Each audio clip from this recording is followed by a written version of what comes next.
Welcome to Back to School, a frank discussion with educators about health and safety of our students and our communities. I first want to introduce myself. I'm Margye Solomon, and I will be your facilitator today. A couple of housekeeping requests. If you'd like to introduce yourself, we'd love for you to, so we know you're here. Please do that in the chat. For questions and comments, because we'd like for you to be engaged in the discussion, please use the Q&A feature. First thing I'm going to do is thank our host and sponsor for this morning, Marjorie Murphy, who is the founder and president of Acadia Lead Management Services, which is a lead generation hub for B2B technical organizations. And Marjorie is an engineer, entrepreneur, wife, and mother, and we really appreciate her being here and hosting this webinar. Next, I'd like to introduce you to our panel. First, we have Erin Geyer. And Erin graduated from Miami University with a degree in athletic training and attended graduate school at Georgia State University, receiving her master's in sports medicine and K-12 health and PE teaching certification. She's been a practicing licensed and certified athletic trainer for 6 years. She has worked at both the high school and college levels, providing emergency care, rehabilitation, and support for student athletes. She is also a health and PE teacher at Northmont Middle School in Dayton, Ohio. Erin is a member of her district's Whole Child Committee, which works to integrate mental, physical, emotional, family, and social support to achieve student, academic, and life success for their students and staff. So welcome, Erin. Next, we have Rosene Johnson, who is the Executive Director of PACE Center for Girls. Rosene is an energetic, innovative, results-oriented executive leader, passionate about building strong communities and improving the lives of girls, children, and persons with disabilities. Recognized by the Orlando Business Journal as a top 40 under 40 business leader, her career achievements include developing and implementing successful corporate social engagement strategy, leading to increased funding and strategic partnership in excess of $5 million. She's been engaged in public policy advocacy for children's rights, community initiatives with local and state government officials, and she successfully led the transition of a 4,000 square foot facility to a purpose-built and renovated 15,000 foot facility for individuals with disabilities, garnering over 750,000, sorry, boy, almost left out that zero, of community support. She's held faculty positions at Lansing Community College and Michigan State University. Welcome, Rosene. And last but not least, we have Tammy Williams. Tammy is the founder and CEO of Envision2bWell, Inc. Her passion is democratizing the benefits of social health empowerment and 360-degree wellness. Envision2bWell is a digital health, lifestyle, technology, and content media company, helping people live healthier lives by providing knowledge, support, access, and autonomy through an enhanced experience, leading to healthier behaviors for 360-degree well-being. The mission-driven company is a data aggregator and hybrid of health, fitness, nutrition, sleep, and telehealth that does good while making good. Tam is a former human resources executive for Quantum Global Technologies, and was also head of global education and corporate communications for that company prior to becoming a serial entrepreneur. And Tam, I'm going to let you lead off with a little bit more about yourself and your company. Okay. Hi, everybody. So glad that we're having this topic because it's so relevant right now. And it's even more relevant for me because this morning I actually saw my grandson off to school for the first time, attending kindergarten in the middle of a pandemic. And it's face to face. It's a private school, it's the Friends School. And, so that was a real experience, thinking about all of the things that we're going through. And I'm sure that many of you can relate to this. And thinking about what does this mean for not only for my grandson, but for, his parents, for, the school and then the teachers, the educators that are in the school. So this is really, really timely. And I so appreciate our host, Acadia, providing us the opportunity to talk about this. Envision2bWell, we really, our mission-driven company, we are really all about inspiring, empowering, and engaging with our audience about living their best life, a healthier life, no matter where we are. And we want to meet people where they are, no matter what their zip code is, their demographic, or anything else. As you know, being healthy is being healthy, and being unwell is being unwell, because being unwell does not discriminate. So that's, a little bit more about Envision2bWell. I could have a whole session just talking about that, so I don't want to hog up the time, but thank you so much for the opportunity. All right, Rosene. Well, good afternoon. Thank you so much again to Marge and to Margye and to Tammy for allowing me to be here today. I am with PACE Center for Girls, and we are a statewide organization here out of Florida, slowly becoming national. We actually have chapters in Georgia and moving up the eastern coast. What makes PACE so exciting and really honestly so set apart is that we actually service girls between the ages of 11 to 18. And these are young ladies that are looking for success in school and life. And they generally are coming to us because there have been some challenges that they've experienced due to a lot of unresolved trauma. And that trauma has generally led them to some challenges in school, at home, and in their communities. And so our goal is to serve them with grace while we remind them of their greatness. And that's what we do here at PACE. And so, Tammy, I heard you say that your grandson went to school today. We are actually welcoming our girls back on Monday.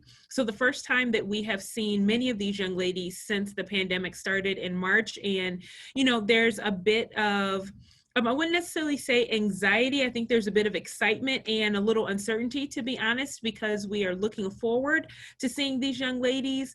But we also are, again, still not quite sure what to expect, but we are doing all that we can to prepare and be ready to see them on Monday morning. Great. And Erin. Hi, thank you again for having me, Marjorie, Tammy. I'm really excited to be talking about something I'm very, very passionate about. I'm a middle school health teacher here at Northmont Middle School. It's in Dayton, Ohio. I'm also an athletic trainer here, so I work with all of the sports before and after school. And here in my county and in Ohio, we are full go with sports right now, but we are online learning for the next 9 weeks at least. So I'm in an interesting position where I'm teaching online and you don't have any face-to-face contact with your students, but I am very lucky to be able to have some face-to-face with some of the high school students after school. So it's definitely causes it's interesting discussion for sure when we talk about sports and how to handle that and prepare, just like Rosene was saying, and then how to prepare when our students come back and it may be more difficult to even prepare inside of a classroom rather than just within our own teams, kind of quarantined to themselves. So it's been an experience for sure. Excellent. Well, I have some questions for you, ladies. And the first question is really focused more on Erin and Rosene. So the challenges produced by the pandemic dropped in your lap suddenly, as it did everybody else's. So how are you helping your students cope with the disruption, and what are your top priorities sort of moving forward? And either one, Erin, you want to start since you're— Sure, I'll start. One. So I think definitely some of our biggest challenges, especially when it comes to school, is just information. When I use my medical side of my brain, I think, gosh, we only have 6 months worth of information on this virus. And in terms of research in the medical field, that's really not that long. So making decisions based on the information we have is probably the most difficult.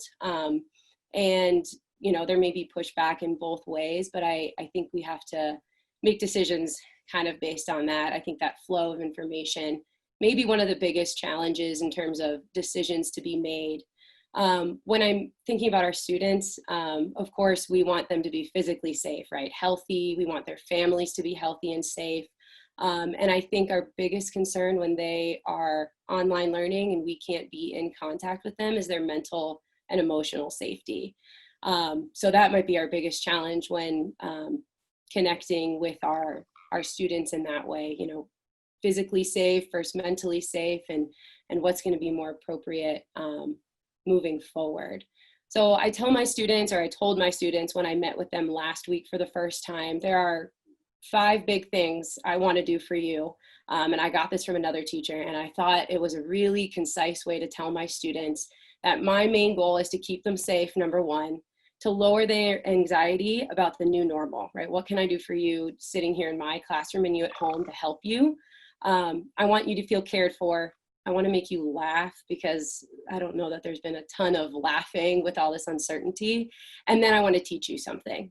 And the teach you something is important, but I want to make sure that you are taken care of before we can even move on to that. So that's how I'm hopefully helping some of my students cope. Wonderful. Rosene? I think I would echo a lot of Erin's sentiments. I think the biggest thing for us as we have continued to service girls during this pandemic. So we're a year-round program. So we've had the ability to continue to stay in tune and to support our girls march all the way through. So we didn't take a break over summer. I think what we're finding is that there's definitely a level of fatigue from our girls, and really helping them understand the importance of the level of education that they're receiving. But in all honesty, our girls and their families are dealing with basic needs. And I think right now our number one goal is to meet our girls and their families where they are and providing those resources. So unfortunately, we have a lot of our families that where parents have lost jobs. So that makes it really hard to focus in, even if it's online or face-to-face. It's really hard for me to focus in on class when I actually, as a teenager, am now the one that becomes the breadwinner in my household, because I need to go to work to be able to help support my family. We also have to recognize that for our girls, and I heard Erin say it as well, recognizing the need to support them mental health wise. So we're in a pandemic, and we're also working with young ladies that already may have a level of unresolved trauma. And over these last 6 months, we have all seen and experienced some very traumatic events. So we are preparing ourselves for areas of re-triggering, of really navigating that level of trauma that our girls may have felt that they have overcome, but helping them navigate what that means in this new time, and helping them overcome a lot of that anxiety. I think, as well as just simply being there. Recognizing that our counseling sessions with our counselors are going longer. They're no longer 30 to 45 minutes. Because of the level of isolation, these counseling sessions are now going an hour and a half, 2 hours, because our girls simply need someone to be there for them. And I think any educator is really poised with recognizing that that's really a huge part of what we are doing, is simply being there for our students, whether they are face-to-face or whether they are online. You know, I want to piggyback on what both Erin and Rosene has said, because first of all, I love, those 5 areas, those 5 things, Erin, that you are, you're dedicated, and letting your students know that this is what you want to provide for them, that you want them to get this from this year, okay, during this really terrible time. And it is a terrible time. We can't sugarcoat everything, but we want to bring out the best of every situation. And then Rosene, you know, the fact that you are, when you said meet them where they are, you know, there are a lot of parents that never thought that they would be in the place that they are today, having to go into a food line, you know, to a food pantry. You've got 2-parent households that still can't make ends meet. And we really have no end in sight. I mean, let's be realistic. Let's be real on this call. There's no really that light at the end of the tunnel that we always are searching for. So if parents feel that anxiety, how is it that we expect children to just adapt? Yes, we know that children are pretty adaptable to a lot of things, but they haven't gone through this before, not to this level. Now we can say that there are some certain, you know, demographics that, you know, we're used to the struggle, right? But has the struggle been of this magnitude? Not necessarily. So being able to provide, you know, the safety and feeling cared for and lowering the anxiety, I mean, that's all a part of 360-degree well-being. You're addressing all of that. And, you know, Erin, when you had education and, you know, I want to teach you something and you put that last, that touched my heart like you would not believe. Because right now, what many of us, adults and children, need is we need our anxiety lowered. We want someone to meet us where we are. We want to feel safe and cared for. We want to laugh. And yes, at the end of the day, we want to learn something that now we can apply to how we are meeting and living in this new normal or new way of living.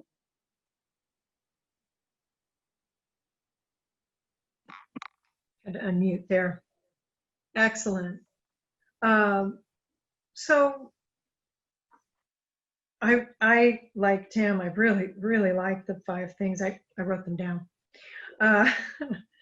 As educators, and again, Erin and Rosene, how are you taking care of yourselves?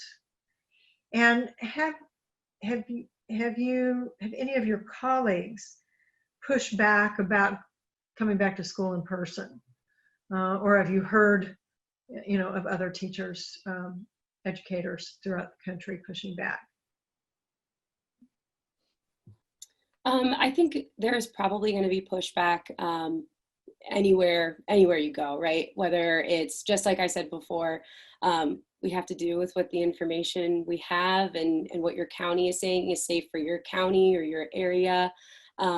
So I think that's where it becomes difficult, where we want our students to come back and we want them to be face-to-face. And I know as a teacher, these last 2 weeks have not been that fun.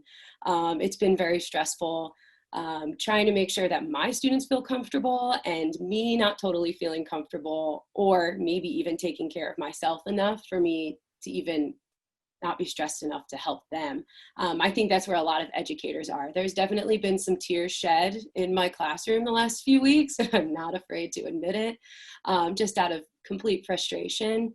But if the information says, you know, we have to protect the safety of our students, then in our county specifically and with our population, then we need to protect our students. And I think that's where just that information flow and research that's done medically, we just have to use and move forward. In terms of finding that balance for the staff and the teachers, I think we are in general struggling a bit to make sure that we are taken care of, and so are they. My school has been really great in terms of giving us time we have like meditation sessions once a week with one of our teachers who leads them. She's a yoga instructor. It's actually very nice. And that gives us a bit of a break. We can do that during lunch or before school, and she gives us that opportunity. So that's been really, really nice from our school to support us in that way. Right, Zine? For us here, I would definitely, again, echo a lot of what Erin said. I think the other piece of that is recognizing that, and this is no slight to frontline workers, because we definitely recognize we're not in the medical field, right? So this is not meant to be that at all. We also recognize, though, that teachers and educators and those in the school systems do serve a frontline purpose, because many times we are, again, that group that these families connect to for resources, help, support, all of those different types of things. So for my team in particular, there really hasn't been an opportunity for them to turn any of this off. Our program continues to run, and we're grateful for that because it does allow us to be able to stay in tune with our girls. On the flip side of that, our team has not formally had a chance to really process not only what's happening with our girls and with our organization, but also with them. How are they navigating this within their families? And so I think what we have seen just across the board is that we have people making different types of decisions. In Florida, we have a lot of educators that unfortunately have chosen to leave the profession. And that was happening before this, but I think this has really exacerbated it for a multitude of reasons. I think it really boils down to priorities. I had one of my team members come to me and just say, I'm not able to do this. And I asked her and I said, okay, so let's have a real conversation here. I know you are single and I know you don't necessarily have a family right now. Walk me through what that means for you. And she was very honest with me. And she said, I am a face-to-face educator. I went into education because I want to see my students. I want to be with my students. That is what I do. And what I'm being asked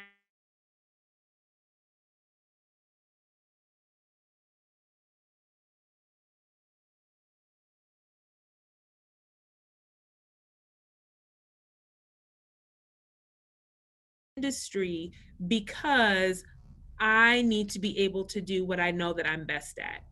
And I really appreciated that. It was a tough blow to us and our girls, but you know what? We respected her decision. And I think of what we're going to continue to see, this is my hypothesis here, I think we're going to see other personnel in industries like education and even potentially healthcare beginning to make those decisions about what the priority is for them. And as they see their industries begin to change, we are going to see a complete shift in what the workforce in those industries look like as well. And I heard Tammy mention, there's not an end in sight yet. I think we also have to brace ourselves for the fact that there's going to be consistent change in a lot of these industries that I would fully agree there is no end in sight. A lot of us have been looking for education reform for a very long time. It is here. We just don't know what the end result is going to be yet. Yeah. When I think about how we're taking care of ourselves, and I'm speaking from the adults side, not the children that are coming back into the educational system. And I think that as adults, one of the first things that we have to do is to reconcile with ourselves what it is that we can live with. It's not a bad thing if you say, I don't want to do this anymore.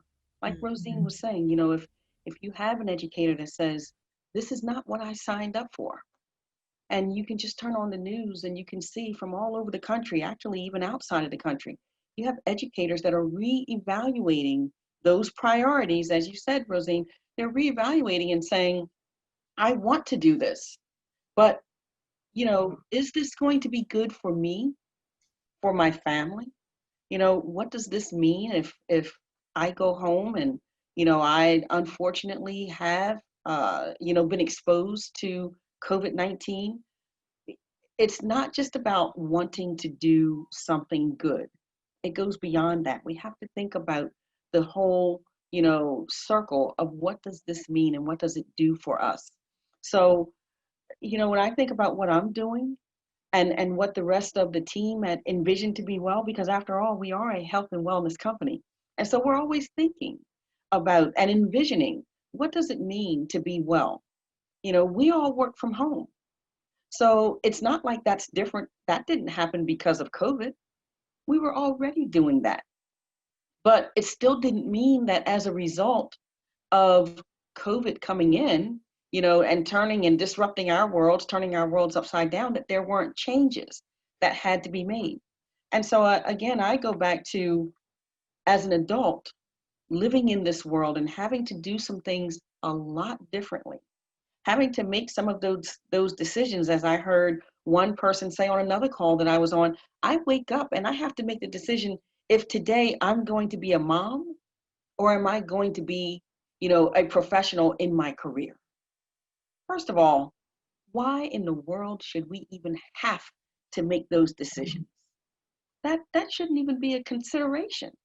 But these are some of the things that we're grappling with. And that's what Envision2bWell is here for, is to bring that knowledge, support, access.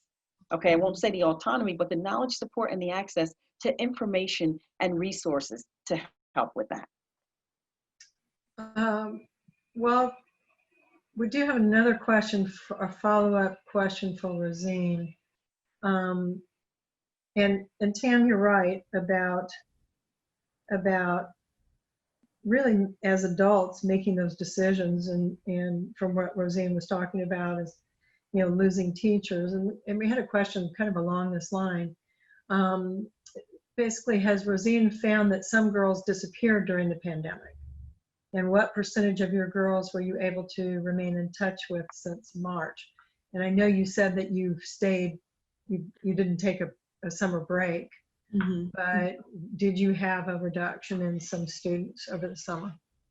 You know what? Thank you for asking that question. And so nationally, we saw school districts across the country see a reduction of students anywhere from 25 to 30%, and really truly losing, if you will, losing full contact with these students, losing full contact with parents, for a multitude of reasons.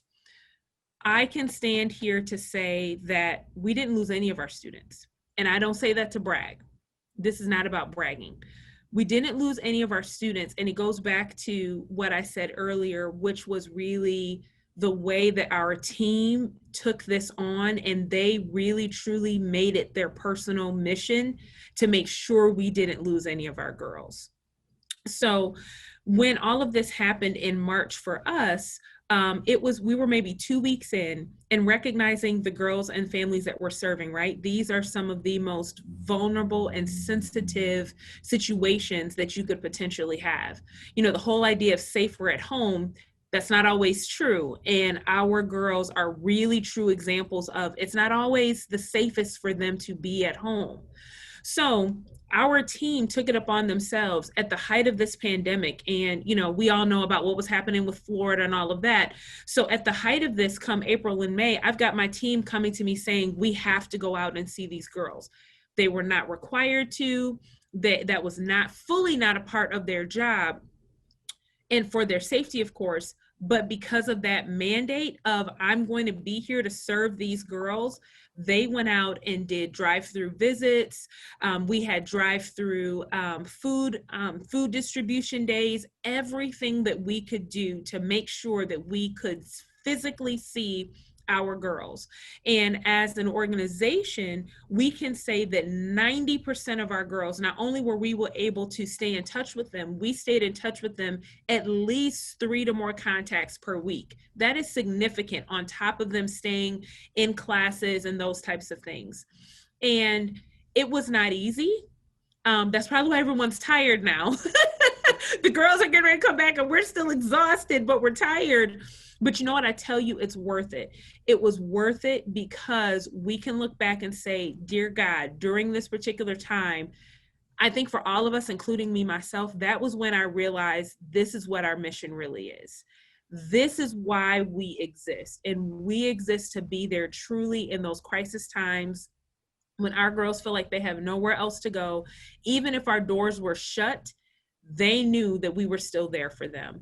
And that's why we've been able to retain them. And I know that there are a lot of other districts looking at programs, wraparound programs like ours, to be able to support them to help find those students that they've lost. That is impressive. We did have, Erin, I'm going to ask the other question, but at some point, would you please say your 5 big things? Again, we had a request to have those restated. So I'm going to ask this question, and if you want to start, Erin, go through your 5 again, and then kind of answer the question. This is really for all of you. As Tam is in health and wellness and represents a wellness platform, this is relevant to all of you, but I think something that everyone can respond to.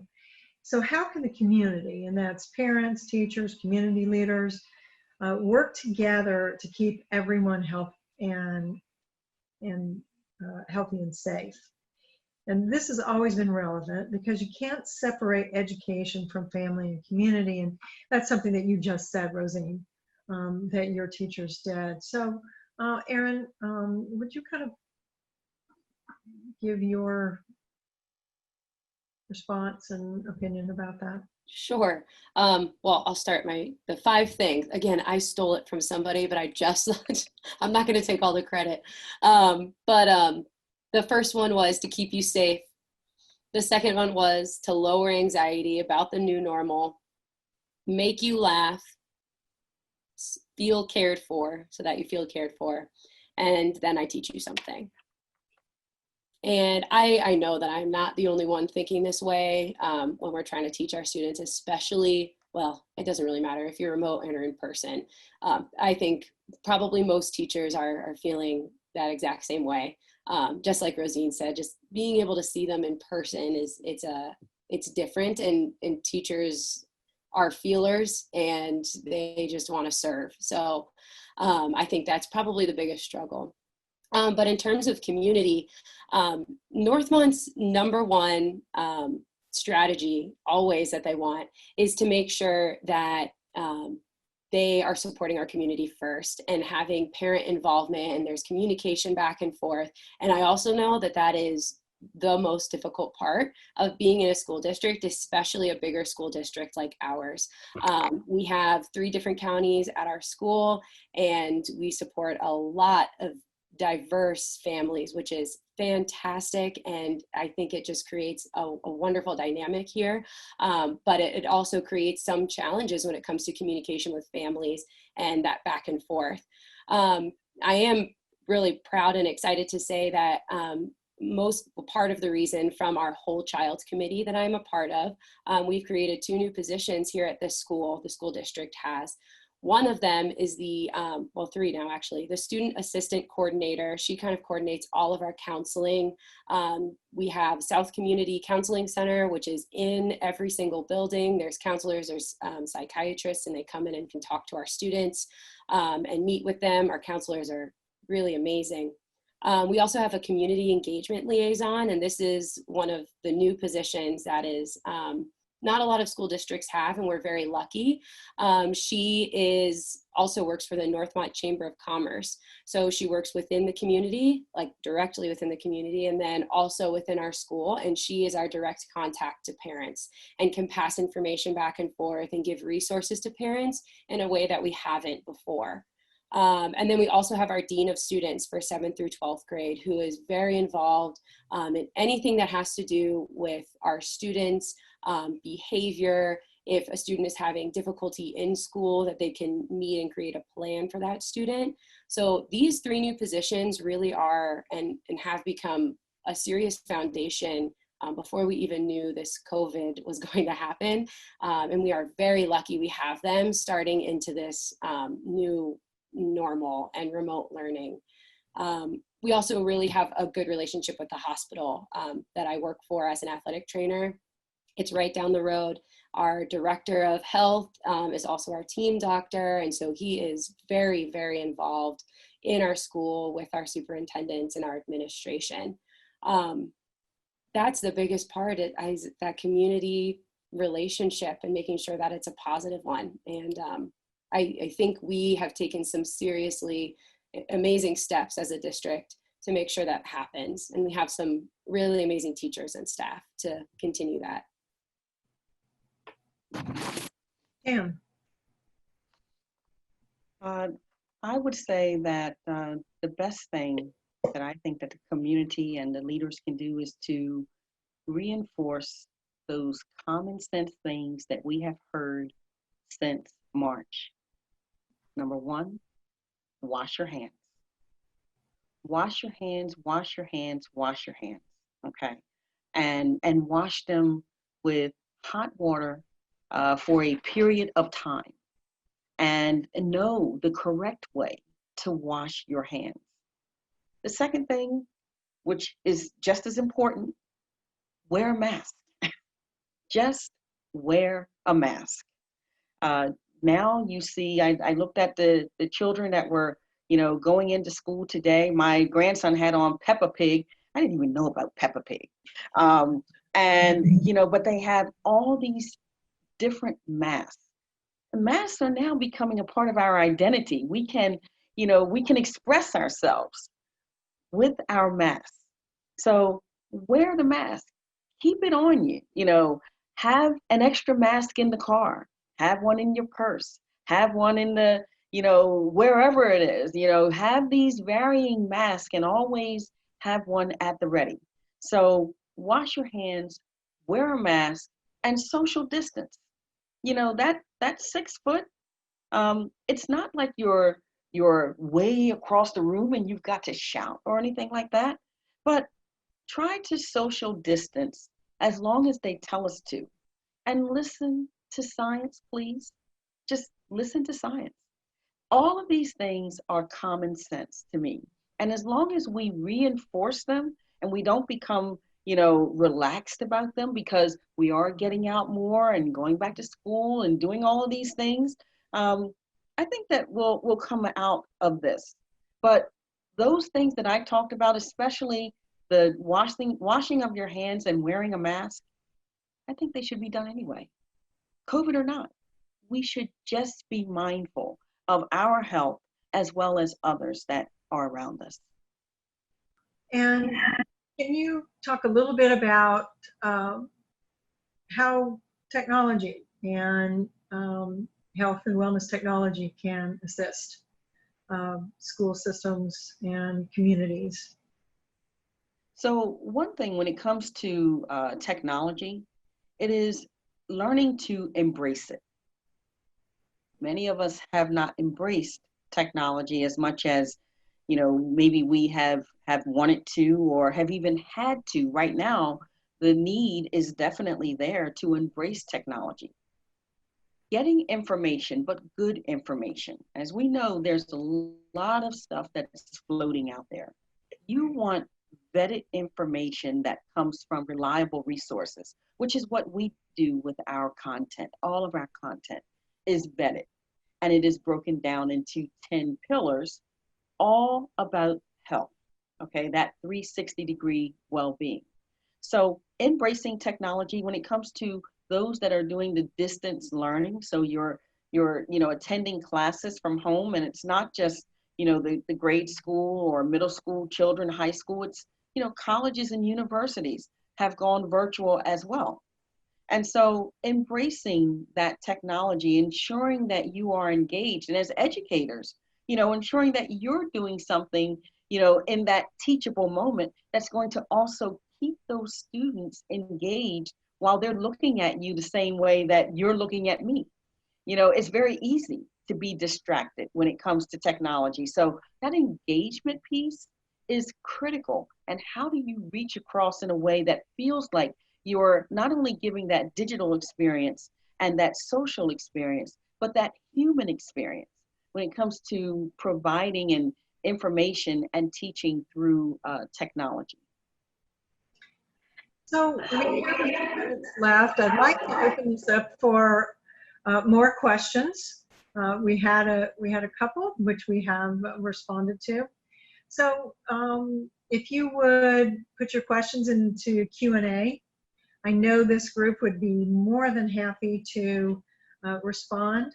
If you would like to connect with anyone on the panel, please put your request in, include your email address, and I'm sure, and who you'd like to further the conversation with, and I'm sure that they would be happy to get back in touch with you. So I love what you all are doing. Erin, there was a comment about your community partnerships, and those are fantastic. And Rosene, you're keeping up with those children through while they were not in school. And I was really struck by the fact that home is not always the safest place for some of these children to be. And then of course, Tam, with your ability to bring kind of bring everything together from a technological standpoint in health and wellness, and to have that ability to enhance communication and learning for not only the students but for the adults, and engagement, outside of the classroom. When we sat down to have questions, one of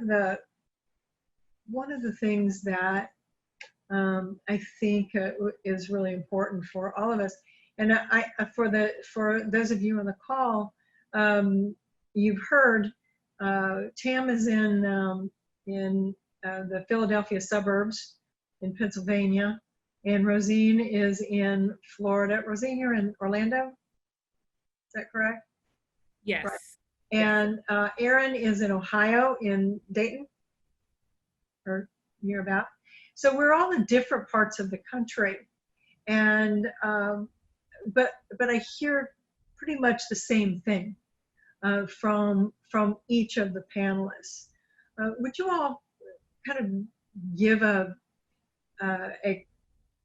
summation of what's happening, maybe how you feel about the future, and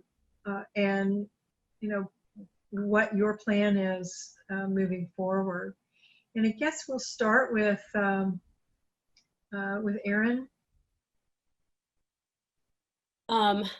My hope for the future is that our communities and our students and parents are more connected. When I'm thinking about an education level, can be more connected. And I've talked to more parents this year on my Google Meet calls than I have any other year I've taught, probably. They are just as concerned and just as confused, and it's given us an opportunity to have more face-to-face than ever. I'm hoping also that this time causes people in general to just have more care for one another, because we have to. Tammy, that's what you were saying when you were talking about, just wearing your mask and washing your hands and just being aware of others. I'm hoping that this time, even though it seems to be bogged down by negative, that we could take away just to care about others, and just have a little more empathy towards one another. So I'm really hoping this brings out more positive than negative as the future kind of rolls on. Rosene? I would say it's twofold for me. So when you all were talking about community, it made me think of two different things. It made me think of that crisis can bring chaos, but crisis can also bring creativity. And I think that that's what we're seeing when we're looking at community partnerships and looking at arts organizations partnering with technology organizations, and banks connecting with arts groups, and health and wellness companies connecting with very traditional types of industries. I think that the creativity that is going to come out of this pandemic is really what, I don't want to use the word excites, but I think that it's going to be the level of ingenuity that is going to come out of this pandemic that we're going to see that is really going to change our world for the better. Yes, we're in very challenging times, but I also think the group of children that are growing up now are going to grow up with a completely different level of empathy, but also a completely different level of creativity and resilience. And that part excites me, right? Because of having to navigate so many different things and continue to do what they are quote unquote supposed to do, which is be a kid, right? I think that that takes a totally different level of maturity, but also creativity. And I also look forward to a time where social interaction continues, right? Because that's human. What I'm concerned about now is that our human experience is being adjusted, and we need to get back to what it means to be human. It's human to hug. It's human to touch. It's human to want to be around people. That's human. It's not human to be so far distanced and to wear things that keep other people away. That's not human, right? So I'm looking forward to the day where we can get back to real, true human interaction, because that is what our experience is really all about. And that piece is going to always connect us at its core. So that's what I'm looking forward to in the future. Tam, you want to comment? And I've got another question after you. I agree completely with what both Erin and Rosene has said. I am, for most that know me, I am the eternal optimist. I believe that things will always somehow work out in the end. And I believe this will as well. You know, as that saying goes, this too shall pass. It may not pass as quickly as we want it to, but I believe that this too shall pass. And yes, we are all going to come out on the opposite side with some new learnings and how to navigate, you know, this life that we're living differently. And change is not always a bad thing. You know, sometimes change can be a good thing. And if you couple that with so much that is happening in our world, you know, politically and, you know, just dealing with the pandemic and all of these other things that are in between those two broad areas, it will allow students, young people, to really have an opportunity to say what they believe in. Maybe they wouldn't have, you know, become an advocate for this or for that without going through some of these things that we're dealing with right now. So when you look at that and you say, what is that going to do to help with the growth of young people? Well, they have grown by the leaps and bounds, you know, in the last 6 months. And, you know, for some that may not be a good thing. I think it's a wonderful thing, because it is really opening up the mind to a lot of real things that sometimes we try to shield, you know, our young people from, but they've had to deal with it, as well as adults. We've had to deal with a lot of things. And when you can deal with things and bring them out into the open instead of keeping them kind of tucked away, now there is room for that open conversation, which can lead to other good things that would take a longer time to come about anyway. Fantastic. So the question is, trust about the information we receive regarding COVID-19 and how to reduce its negative impact is key. How do each of you help build trust in your communities and students regarding engaging with you during this new normal? So it's a trust issue. And I think the question is, how have you gone about to build that trust, you know, over the past few months, so that what you're doing, which may be contrary to things that are on the news, is the right thing? I think, sorry, Rosie. No, go ahead. I very much relate this to my athletic training life. So after school, I'm at every practice, and I'm really providing free healthcare for the kids and some of the families in our community.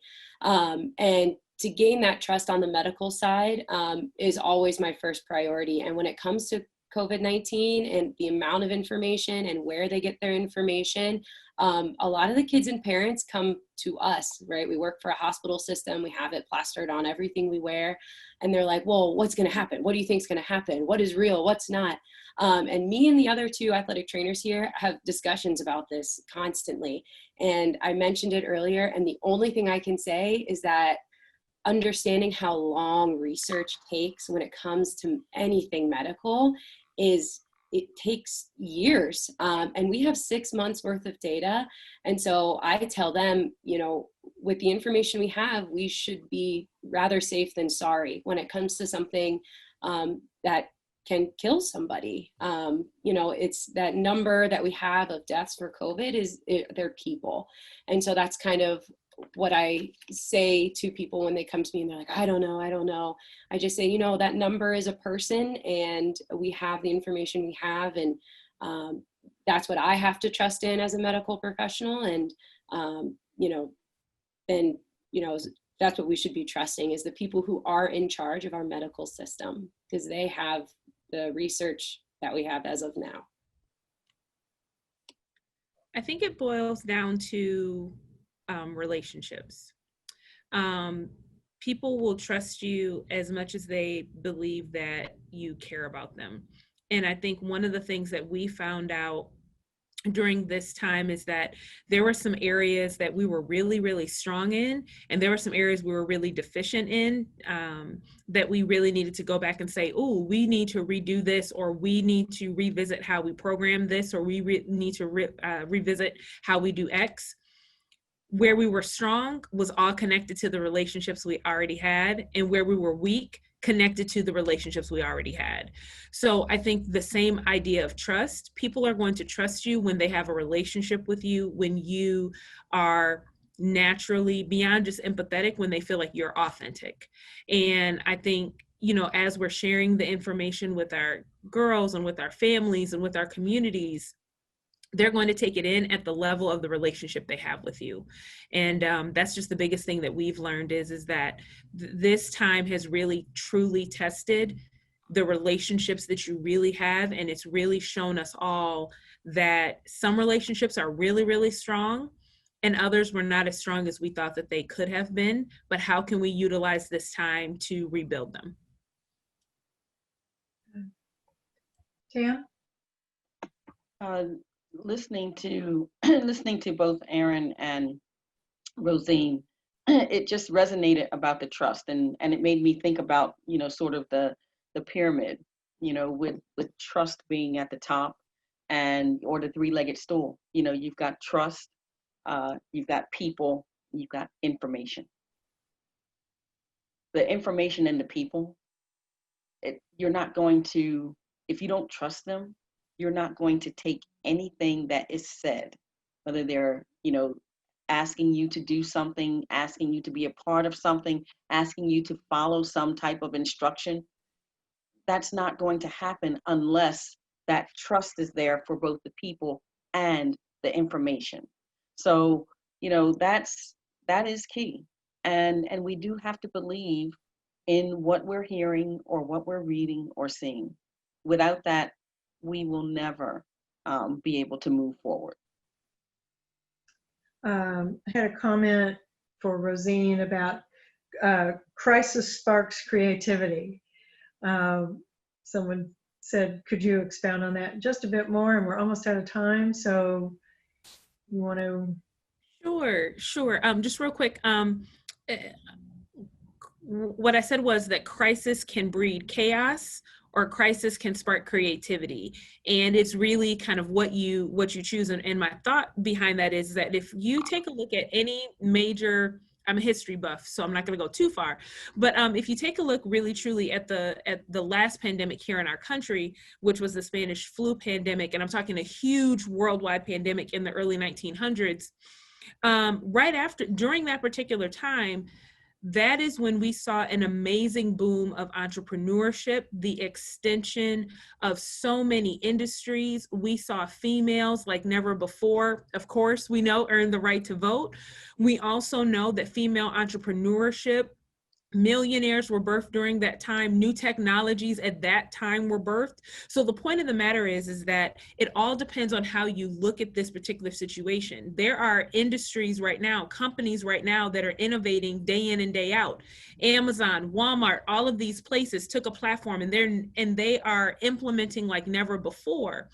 So how can, and my thought process with that is that with kids growing up in this time frame, there's no way that they can sit here and see all of this innovation happening around them without them being sparked to new ideas. You know, I get comments and things every day from kids that are 7, 8, 9, 10 years old that took this idea of creating masks. And I heard Tammy mention, you know, masks are part of our identity now. Well, part of that is because that was sparked by a kid that said, I don't just want to wear this black dull mask. I want to wear somebody cool on my face. These are kids that are creating these things and now turning them into brand new businesses and brand new industries that they can be able to move on and grow from. So it all depends on how you see this particular situation. If you see it as chaotic, you're going to stay in that chaos. I think it's our role as educators to be able to help our students to be able to see there's creativity in this. And whenever there is a crisis, there is always a solution waiting. And it is just simply how you are going to think that through to get to the creativity on the other side. Well, I will ask Tam, because Tam was creative before the crisis and has made some pivots after the crisis with Envision2bWell, the health and wellness platform. So Tam, can you kind of round out our conversation with a little bit about Envision2bWell and the health and wellness platform that basically brought everybody together today? Great. Thank you, Margye. And, you know, I'd like to say once again, thank you to Erin and Rosene for, you know, bringing your perspectives as educators in different parts of the country on this webinar today. That will be now and forevermore, you know, when you put something on the internet, right? So when it comes to Envision2bWell and our platform, one of the things that's really important is about knowing yourself from the inside out, really understanding your body, you know, because it's your body, it's your health, it is your life. And within the Envision2bWell app that we have, and, you know, we always say Envision2bWell is more than, but we have a health symptom tracker. And when you think about it, think about the fact that everywhere that you go now, whether it's into a restaurant, whether you're going to get your nails done, whatever it is, and going into school, they're checking temperatures. It's really important, but it goes beyond checking the temperature. It's about what was that temp at this particular time, and then who was I around? You know, all of these things matter. And I don't have nearly enough time to go into all of the great things that we can do with technology, but I will ask you to embrace technology. Embrace something that is going to bring you some cheer, because now you have a way of knowing more about who you are, where you've been. It's not about tracking. It's not about Big Brother, right? It's about understanding and being able to remember without writing something down what is happening with you. And that's what we like to say that we do with Envision2bWell and our Envision2bWell platform. Knowledge, support, access, and autonomy. It's all about 360-degree well-being. Thank you. Thank you all very much, Erin, Rosene, Tam, and everyone who is on the call today. We truly, truly appreciate your being here for this very, very important discussion. Good luck to all of you. Thank you, thank you, thank you. And thank you, Acadia and Marge Murphy.